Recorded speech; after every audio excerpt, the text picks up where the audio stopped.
સ્થાનિક સ્વરાજની ચૂંટણીના પરિણામો સામે આવ્યા અને એ બાદ જે વિપક્ષના જીતેલા નેતાઓ છે એ લોકોની એક બાદ એક ધરપકડ થઈ રહી છે. ક્યાંક તે લોકો ઉપર આક્ષેપો મૂકવામાં આવી રહ્યા છે.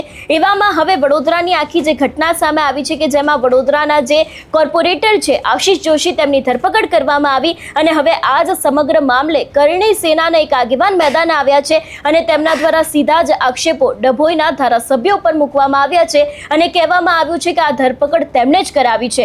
આખો આ મામલો શું છે તેની વાત આ વિડીયોમાં. નમસ્કાર, હું હંસિની અને તમે જોઈ રહ્યા છો નિર્ભય ન્યૂઝ.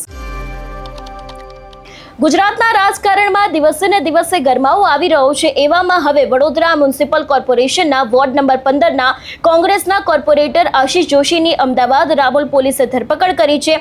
સ્થાનિક સ્વરાજની ચૂંટણીના સમયે દારૂના એક જૂના કેસમાં સંખેડા પોલીસ મથકે નોંધાયેલા ગુનાના સંદર્ભે આ કાર્યવાહી કરવામાં આવી છે. આ ધરપકડને પગલે વડોદરા અને અમદાવાદના રાજકીય વર્તુળોમાં ભારે ગરમાવો જોવા મળી રહ્યો છે.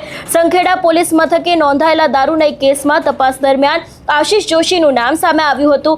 રામોલ પોલીસે લોકેશનના આધારે વોચ ગોઠવીને આશિષ જોશી જ્યારે અમદાવાદમાં તેમના સંબંધીની ત્યાં જઈ રહ્યા હતા ત્યારે તેમની અટકાયત કરી હતી. ત્યારબાદ તેમને કાયદેસરની કાર્યવાહી માટે સંખેડા પોલીસને સોંપવામાં આવ્યા છે.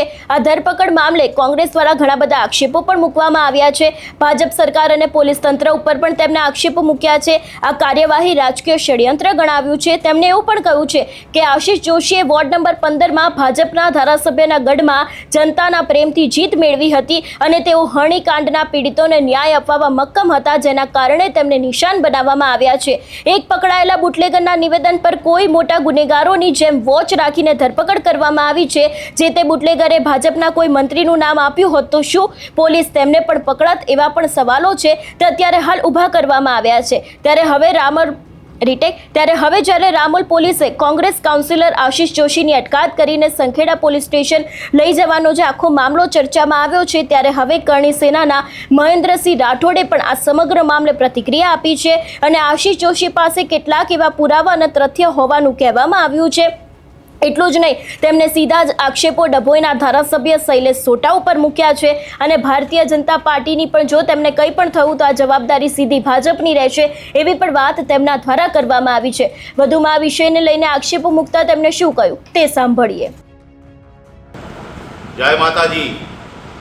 વડોદરા શહેરના સંસ્કારીજનો અને ખાસ કરીને જેણે 15 નંબરના વોર્ડ માટે પોતાની લાજ રાખી છે, વડોદરા સંસ્કારીજનોની લાજ રાખી છે, એવા તમામ કાર્યકરોને બે હાથ જોડીને નમ્ર વિનંતી છે.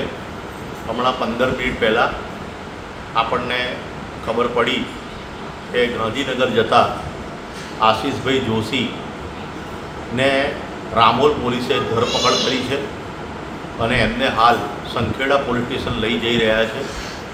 અને મને 100% ભીતિ છે કે આશિષ જોશી સાથે કંઈ ખોટું થવાનું છે, કારણ કે આશિષ જોશી પાસે જે પ્રમાણે પુરાવા અને તથ્ય છે, ખાસ કરીને ડભોઈના ધારાસભ્ય માટે, એટલે આશિષ જોશી સાથે કશું પણ કંઈ ખોટું થઈ શકે છે. કારણ કે ગઈકાલે મને પોલીસ સવાલ કરતી હતી કે આશિષ જોશીને બીપી હાઈ રહે છે, એટલે કોઈ ઇન્જેક્શન આપીને, કોઈ મેડિકલી ગોળી આપીને આશિષ જોશી સાથે 100% ખોટું થઈ શકે એવી મને પૂરેપૂરી પરિસ્થિતિનું નિર્માણ થઈ રહ્યું હોય એવી શંકા જઈ રહી છે.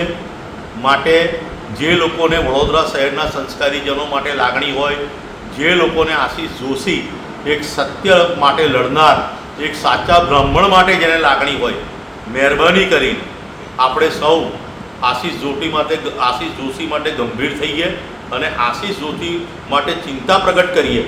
હું હાલ કલાક 1.5 કલાકની અંદર આશિષ જોશી ક્યાં પહોંચે છે, આપણે એમને એકલા છોડવાના નથી. એની સાથે 100% આ લોકો કંઈ ખોટું કરી શકે છે, કારણ કે એમની પાસે બધા બહુ તથ્ય અને સત્ય છે, કૌભાંડો ઉજાગર કર્યા છે. એટલે આશિષ જોશી સાથે કંઈ ખોટું થવાની પૂરેપૂરી આશંકા છે. અને જો આશિષ જોશી સાથે કંઈ ખોટું થયું એની સંપૂર્ણ જવાબદારી ભારતીય જનતા પાર્ટીની રહેશે, ખાસ કરીને ડભોઈના ધારાસભ્યની રહેશે. કારણ કે એમણે જે પ્રમાણે પેતરા રચ્યા છે, જે પ્રમાણે રમતો રમી છે, જો આશિષ જોશી સાથે કંઈ પણ ખોટું થયું એની સમગ્ર જવાબદારી ભારતીય જનતા પાર્ટીની રહેશે. એ ખાસ કરીને નોંધ લેજો. જય માતાજી, જય મા કરણી. એટલે એક તરફ હવે જ્યારે વડોદરાના આજે કોર્પોરેટર છે એમની આ ધરપકડ કરવામાં આવી છે, એને જ લઈને આગામી સમયમાં ક્યાંક મોટા રાઝ ખુલી શકે છે એવી પણ શક્યતાઓ લાગી રહી છે. કારણ કે જે રીતે અહીંયા ભારતીય જનતા પાર્ટીના ધારાસભ્યને લઈને નામ આપવામાં આવ્યું છે કે એના જ કારણે તેમની અટકાયત કરવામાં આવી છે. ભારતીય જનતા પાર્ટીની જવાબદારી રહેશે જો તેમને કંઈ પણ થયું તો હવે આગામી સમયમાં જોવાનું રહેશે કે આ સમગ્ર મામલે કયા ખુલાસા થાય છે. તમારો શું અભિપ્રાય છે આ વિષયને લઈને અમને કમેન્ટ કરીને ચોક્કસથી જણાવજો. તેની સાથે અમારી ચેનલ નિર્ભય ન્યૂઝને લાઇક, શેર અને સબસ્ક્રાઇબ કરવાનું ભૂલશો નહીં. નમસ્કાર.